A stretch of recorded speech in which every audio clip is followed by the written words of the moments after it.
धर्म कथा। प्रणाम। परम पूज्य आचार्य भगवंत श्रीमद विजय वल्लभ સુરીશ્વરજી મહારાજા એમના જીવનના એવા અંશો આપણે જોઈ રહ્યા છીએ કે જે અંશો ખૂબ અપ્રચલિત છે. એમના વિચારો, એમની વાણી, એમના દ્વારા અમલમાં મુકાયેલા આચારો, આ બધું જાણે આપણાથી યોજનો દૂર હતું અને આજે અચાનક એવું લાગવા લાગે કે આ કેમ આટલા વર્ષો સુધી દૂર હતું. કારણ કે જેની પાસે દરેક દાખલાનો જવાબ હતો, એવી માસ્ટર કી, એવી ગાઈડ એ આપણે સાથે રાખવાનું જ ભૂલી ગયા. અને એમણે ફક્ત ઉત્તરો આપ્યા હતા એવું નહીં, એ ઉત્તરોનું જીવંત આચરણ એમણે કરીને બતાવ્યું હતું. આપણે એમના જીવનના અનેક પ્રસંગો જોયા છે. આજે એક એવા પ્રસંગ તરફ આપણે આગળ વધીએ છીએ કે જે કરવા માટે અંદરનું અનંત પરાક્રમ જોઈએ. હું માનું છું કે કદાચ આ જે ઘટના સાહેબ તરફથી થઈ છે, એવી ઘટના બીજે ક્યાંય સાંભળવા મળી નથી. સાહેબ ક્રાંતિકારી હતા, આવું આપણે અનેક એમના પ્રસંગો પરથી સમજી શકીએ છીએ, જાણી શકીએ છીએ, વિચારી શકીએ છીએ. પણ દરેક ક્રાંતિકારી વિચારધારાની પાછળ એક સત પડ્યું છે, એક પવિત્રતા પડી હોય છે. વલ્લભસુરી મહારાજ સાહેબમાં પણ આવી પવિત્રતા એ ઉભરાઈને બહાર આવતી હતી. પૂજ્યશ્રી મુંબઈની અંદર હતા. મુંબઈની અંદર પણ સાહેબે એમના પ્રવેશ પછીથી અનેક લોકોનો વિરોધ એમણે જોયો. ઇન જનરલ આપણે લોકો બે વસ્તુ વિચારીએ કે યા તો વિરોધની સામે પડીએ અને યા તો વિરોધની ઉપેક્ષા કરીએ. વલ્લભસુરી મહારાજ એ અસામાન્ય વ્યક્તિ હતા અને એટલે એમણે આ બેમાંથી એક પણ વસ્તુનો, એક પણ રસ્તાનો એમણે ઉપયોગ ન કરતા એમણે પોતાનો નવો ચીલો ચાતર્યો. તેઓ જે એમનો વિરોધ કરતા અને જેની પાસે વિચારધારા હતી, ઓબ્વિયસલી દરેક વિરોધ કરનારા માટે તો આ શક્ય ન હતું, પણ જેઓ એક વિચારધારાના કારણે એમનો વિરોધ કરતા, એ દરેકને વલ્લભસુરી મહારાજ સાહેબ આમંત્રણ આપી અને એમને મળવા બોલાવતા. મુંબઈની અંદર પણ સેમ આવું થયું. જે વર્ગમાં એમના પ્રત્યે બહુ જ આક્રોશ હતો, એ વર્ગના આગેવાન લોકોને પૂજ્યશ્રીએ બહુ પ્રેમપૂર્વક આમંત્રણ આપ્યું અને મળવા બોલાવ્યા. પોતાનો પક્ષ ક્લિયર કરવો અથવા સામેવાળાને ઇન્ફ્લુઅન્સ કરવું, આવી કોઈ ચેષ્ટાઓ આપણે આ મહાપુરુષમાં વિચારી પણ ન શકીએ. એમણે આ પક્ષની સાથે વાત કરતા બહુ સહજતાથી કીધું કે જુઓ, પરમાત્માનું શાસન જે છે ને, એ સત્ય કે અસત્ય, આ બંનેથી પર થઈ અને વિતરાગતાની અંદર એ પોતાનું મૂળભૂત સ્વરૂપ ઠરાવે છે. સાચો માણસ વિતરાગ થાય, ખોટો માણસ વિતરાગ થાય, આવો કોઈ ઉલ્લેખ નથી આવતો. કારણ કે પ્રભુનો ધર્મ સ્યાદવાદનો ધર્મ છે. સત્ય અને અસત્યનો નિર્ણય એ પરિસ્થિતિના આધારે થાય. એક જ પરિસ્થિતિમાં એક વસ્તુ સત્ય છે અને બીજી પરિસ્થિતિ આવી જતાં એ જ સત્ય અસત્ય બની જાય છે. તો આપણે કયા બેઝ ઉપર સનાતન સત્ય, શાશ્વત સત્ય અપેક્ષા રાખીએ છીએ? આપ સૌની વાત બરાબર છે કે આપણે કેળવણીનો કોઈ પણ પ્રકારે સહયોગ આપવો એ મિથ્યા જ્ઞાનનું પોષણ છે. પરંતુ એક વાત એટલી જ સત્ય છે કે આપણા ફક્ત આવું માનવા અને બોલવા માત્રથી આખો ને આખો જૈન સંઘ ક્યારેય આ કેળવણી વગરનો રહેવાની શક્યતા નથી જ. સમયની જરૂરિયાત પ્રમાણે શ્રી સંઘના સભ્યો એ કેળવણીના યુગની અંદર પ્રવેશ કરશે જ. હવે જો એ પ્રવેશ કરવાના જ છે તો પછી એ કેળવણીમાં વધુ સારું કઈ રીતે અને કઈ રીતે એ બગાડાને સીમિત કરી શકાય એવો ઉપાયવાદી વિચાર કેમ આપણે ન લઈએ? કેમ વિરોધનો ઝંડો પકડીને બેસીએ? અને વિરોધનો ઝંડો પકડીને બેસવાથી લાભ શું થશે? પણ ઉપાયવાદી બનશું તો કેટલા મોટા લાભ થશે. આ મારો વિચાર હું તમારા સૌ સમક્ષ વહેતો મૂકું છું. જરૂરી નથી કે આ સત્ય હોય, પણ આ મારી વિચારધારા છે. આવું સાહેબે એમને જણાવી અને એમની પાસેથી એમની વિચારધારા માંગી. તમારું આ બાબતમાં શું મંતવ્ય છે એ જણાવો. સામો વર્ગ સ્પેલ બાઉન્ડ હતો. એટલા માટે નહીં કે આ કોઈ આચાર્ય ભગવંત બોલતા હતા, એટલા માટે કે આ એક એવી વ્યક્તિ બોલતી હતી કે જે વ્યક્તિ નથી, જે સમગ્રતયા વિચારધારા છે, જે ફક્ત તાત્કાલિક ધોરણે નાના લાભ અથવા નુકસાન જોઈ અને ધંધો કરનાર વેપારી નથી. એ આચાર્ય છે કે જે 100 વર્ષ પછીનું પણ વિઝન ગીતાર્થતાથી જોઈ શકે છે. આ એ વ્યક્તિ નથી જે ચર્મચક્ષુથી એને જે દેખાય એને જ ખાલી એનાલાઇઝ કરે. આ એ વ્યક્તિ છે જે શાસ્ત્રચક્ષુથી આવનારી ઘટનાઓને બહુ સ્પષ્ટપણે જોઈ શકે. વેધકતા, આરપાર જોવાની દ્રષ્ટિ, પ્રસંગની બિયોન્ડ શું હોઈ શકે એ વિચારવાની ક્ષમતા, બિટવીન ધ લાઇન, જે નથી બોલાયું આ બધું કળવાની તાકાત એ આ ગીતાર્થ ગુરુ ભગવંતમાં. અને મુંબઈની અંદર સાહેબનો આ પ્રકારનો એક અભિગમ એક જબરદસ્ત રંગ લાવી ગયો. આક્રોશ કરનારા લોકો પાસે ખરા અર્થની અંદર એમની વાતને સ્વીકારવા સિવાયનો વિકલ્પ ન રહ્યો. અને સાહેબે કોઈ જાહેરાતો વગેરે નહીં કરી કે જો આ હું જીતી ગયો ને આ લોકો હારી ગયા, કારણ કે સાહેબ માટે આ કોઈ પ્રકારનું યુદ્ધ હતું જ નહીં. આ એક વિચારધારાનો વિનિયોગ હતો. અને બહુ સહજતાથી સાહેબે ત્યાંથી આગળ વધ્યા, વિહાર કર્યો, થાણા વગેરે થઈ સાહેબે પૂના અંદર પ્રવેશ કર્યો. પૂનાની અંદર કેટલાક સંઘોની અંદર સમાધાન ખૂબ જરૂરી હતું વર્ષોથી, જે સાહેબની નિશાની અંદર આવ્યું. એ સમયમાં પૂનાની અંદર કેટલીક હાઈસ્કૂલ્સ બનેલી હતી અને એ બધી શિક્ષણ સંસ્થાઓના પ્રાંગણમાં જઈ એને વિઝિટ કરી અને વલ્લભસુરી મહારાજ સાહેબ બારીકાઈથી એ લોકો પાસેથી એનું સ્ટ્રક્ચર સમજવાનો પ્રયત્ન કર્યો.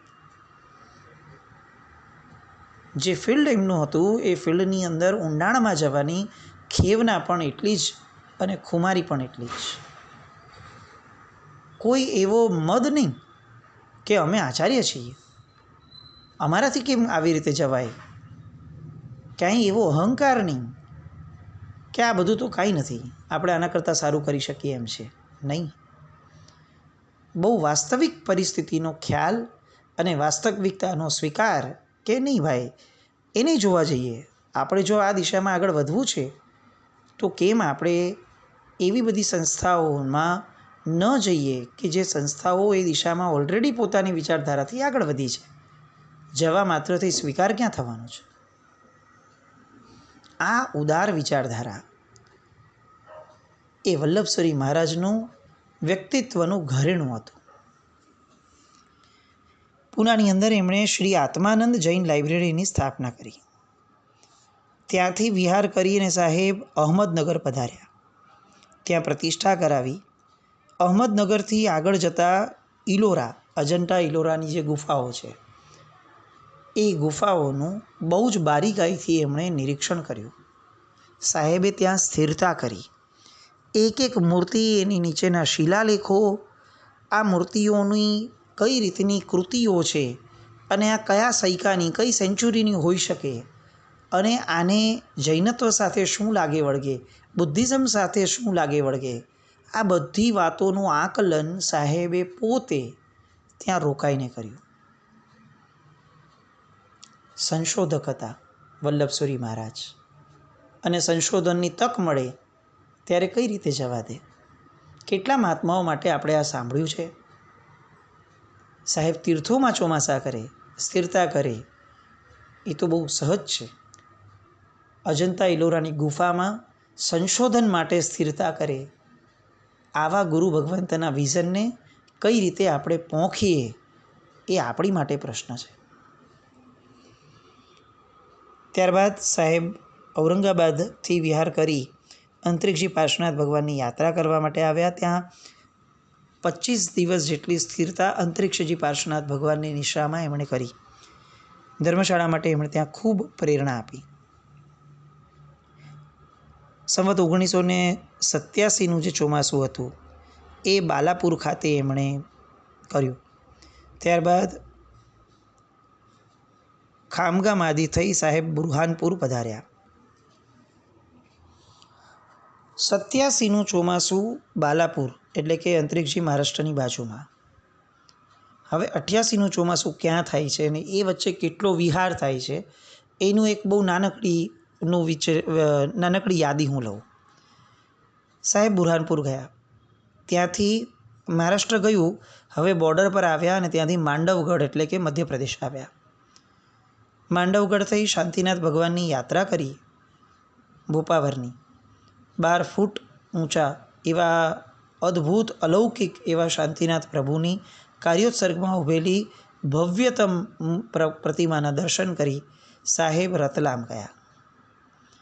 ત્યાંથી સૈલાના વાસવડા આદિ થઈ આશપુર પધારી અને કેસરિયાજી પધાર્યા. કેસરિયાજીની યાત્રા કરી ભંકોડા ગામ થઈ નવપતજીની ઓળી માટે સાહેબ ઉદયપુર પધાર્યા, રાજસ્થાન. ઉદયપુરના મહારાણાને ત્યાં સ્થિરતા કરીને એમણે જૈન ધર્મનું રહસ્ય સમજાવ્યું. રાણાની વિનંતીથી સાહેબ ત્યાં રોકાયા અને એને જૈન ધર્મનો વાસ્તવિક પરિચય આપ્યો. ત્યાંથી રાણકપુર વગેરે થઈ સાદડી થઈ આચાર્ય શ્રી વરકાણાજી પધાર્યા અને ત્યાંથી નાડોલ ગયા. શ્રી પદ્મપ્રભ સ્વામીના જિનાલયની પ્રતિષ્ઠા કરી. પાછા વરકાણા ગયા અને ચાતુર્માસ માટે સાદડી પધાર્યા, રાજસ્થાન. મહારાષ્ટ્રથી નીકળ્યા અને 1 વર્ષમાં સાહેબે મહારાષ્ટ્ર, મધ્યપ્રદેશ અને ત્યાંથી સીધા રાજસ્થાન. કયા વિહારોની આદતો સાહેબે કેળવી હશે. ગજબનાક સાહેબની ક્ષમતાઓ, પોતાના શરીરનો કસ કાઢવાની એમની વૃત્તિ અને પરમાત્માના શાસન, તીર્થો, આ બધા માટેનો એમનો અનહદ સદ્ભાવ.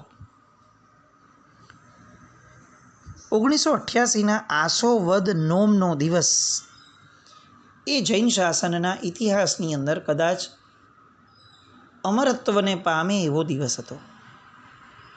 આ દિવસે એક એવી ઘટના બની કે જે ઘટનાના સાક્ષી બનવાનું સૌભાગ્ય પરમાત્માના શાસનની અંદર કદાચ વર્ષોના ઇતિહાસમાં કોઈને મળ્યું નહીં હોય.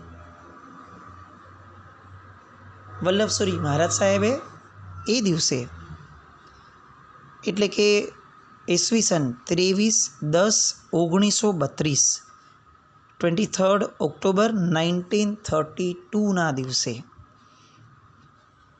એક આત્મનિવેદન જાહેર કર્યું. આત્મનિવેદન એટલે શું? પૂજ્યશ્રીએ જોયું કે પોતે ભલે સાદડીમાં રાણકપુર બારની બાજુમાં બેઠા છે, પણ પૂજ્યશ્રીની વિચારધારાનો વિરોધ પૂરા ભારતની અંદર ઢગલા બંધ જગ્યાઓએ બહુ જ મોટા પ્રમાણમાં વિકસિત થઈ રહ્યો હતો. ઠેર ઠેર લોકો એમની સુધારાવાદી પ્રવૃત્તિઓના વિરોધની અંદર મન ફાવે તેમ બોલતા, મન ફાવે તેમ લોકોને ઉશ્કેરતા અને એના કારણે સંઘનું વાતાવરણ પણ દોડતા. શ્રી સંઘ અંતર્ગતની તમામ પ્રવૃત્તિઓ સાહેબે કરી અને તેમ છતાં પણ એ જ પ્રવૃત્તિઓના કારણે જ્યારે શ્રી સંઘની અંદર કલહ ઊભો થયો, એ સમયે સાહેબ ધારત તો એટલું મોટું કદ લઈને બેઠા હતા કે આ બધી પ્રવૃત્તિઓને બહુ પ્રેમથી દબાવી શક્યા હોત. પોતાના વિશાળ ભક્તવર્ગને કહી અને આ નાનકડા ચમકલા કરતા લોકો એમને 100% એક વિચારધારા દ્વારા દબાવી દીધા હોત. બીજો વિકલ્પ એ પણ હતો કે સાહેબ ઓલવેઝ અત્યાર સુધી જે કરતા આવ્યા હતા એ રીતે એમને ઇગ્નોર પણ કરી શક્યા હોત. ત્રીજો રસ્તો એ પણ આવ્યો મગજમાં કે ચાલો મુંબઈમાં જે પ્રયોગ કર્યો એ અહીંયા કરીએ, પણ એ શક્ય ન હતું કારણ કે મુંબઈમાં તો સુયોગ્ય વ્યક્તિઓનો વિરોધ હતો કે જે સામે આવીને વિરોધ કરતા હતા. આજે તો પરિસ્થિતિ એવી હતી કે બધા જ પીઠ પાછળ વિરોધ કરતા અને એવા વ્યક્તિઓ વિરોધ કરતા કે જે સામે મળે ત્યારે વખાણ કરતા થાકતા નહીં. માનવી સૌથી વધારે ત્યારે થાકે છે જ્યારે એનો શત્રુ એ છુપાઈને વાર કરે છે, કારણ કે આવી પરિસ્થિતિમાં ખ્યાલ જ નથી આવતો કે મિત્ર કોણ છે અને શત્રુ કોણ છે. આ પરિસ્થિતિથી અત્યંત હતાશ થઈને એવું હું નહીં કહું, પરંતુ સાહેબે આ પરિસ્થિતિનો પ્રતિકાર ન કરતા, સ્વીકાર કરતા એમણે એક સરસ મજાનું પગલું ભર્યું. એ હતું આત્મનિવેદનનું પગલું. એમણે સમગ્ર શ્રી જૈન સંઘ ઉપર એક પત્ર લખ્યો. આ વર્ષે સંવત્સરિક પર્વ નિમિત્તે આત્મવિચારણા કરતા શ્રી સંઘ અને શાસન પરત્વેના કેટલાક વિચારો મને આવ્યા.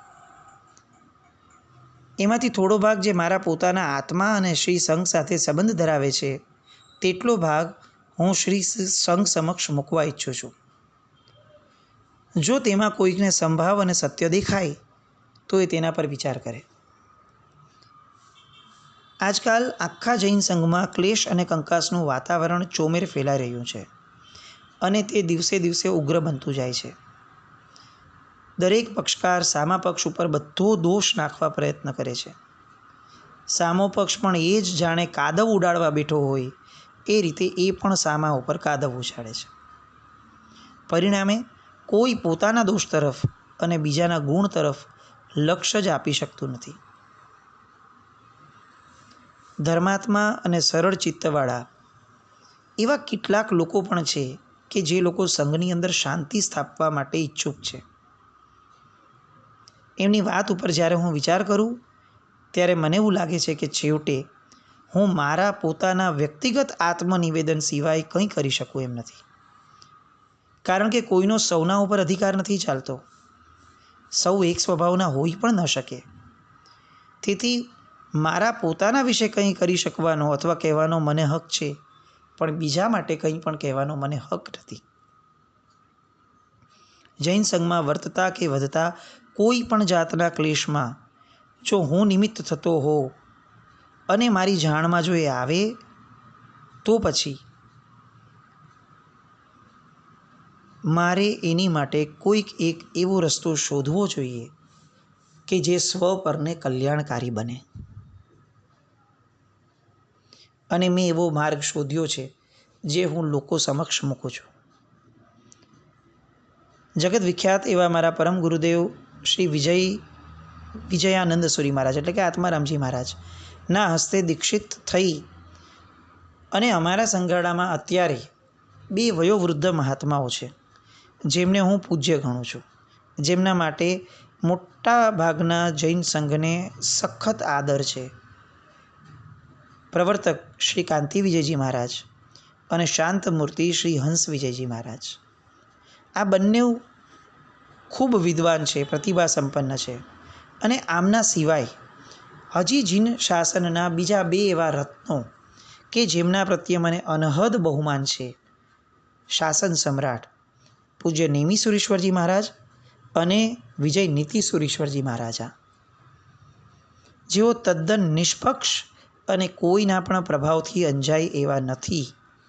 હું આ ક્ષણે એવું આત્મનિવેદન કરું છું કે આ ચારે ચાર સ્થવિરો એકત્ર મળે અથવા પત્ર વ્યવહાર કરે અને મારા જીવનમાં મેં જે પણ વિચાર વગેરે કર્યા છે, જે પણ પ્રચાર વગેરે કર્યા છે અથવા જે પણ પ્રવચન વગેરે આપ્યું છે ને કોઈ વિચારધારા અગર મેં મૂકી છે તો એના પર તેઓ પોતાની રીતે વિચાર કરે અને આ વિચારણા પછીથી શ્રી સંઘના ક્લેશની બાબતમાં જો મારી કંઈ પણ ભૂલ દેખાય તો ચોક્કસપણે મને સૂચવે.